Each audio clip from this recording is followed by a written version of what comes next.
నేను నీ తండ్రిని. I am your father. రెండవది, నేను నీ భర్తను. I'm your husband. ఇశ్రాయేలుతో దేవుడు చేసిన నిబంధన, ఒక తండ్రికి పిల్లలకు ఉండే నిబంధన, ఒక భార్యకు భర్తకు ఉండే నిబంధన, ఒక ప్రియురాలికి ప్రియుడికి ఉండే నిబంధన. I am your lover. నేను నీ ప్రియుణ్ణి. నాలుగవది, తండ్రి, భర్త, ప్రియుడు, కాపరి. I am the good shepherd. నేను నిజమైన కాపరిని, మంచి కాపరిని అని చెప్పాడు. పోషించేవాడిని నేను అని చెప్పాడు.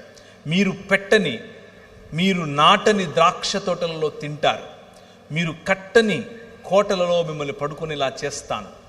మీరు స్వాధీనం చేసుకునేటటువంటి దేశం మీ కత్తి చేత కాదు, నా సన్నిధి కారణము చేత, నీతిగల నా దక్షిణ హస్తము చేత మీరు స్వాధీనం చేసుకుంటారు. ఎందుకు అనంటే ఐ యామ్ యువర్ కింగ్.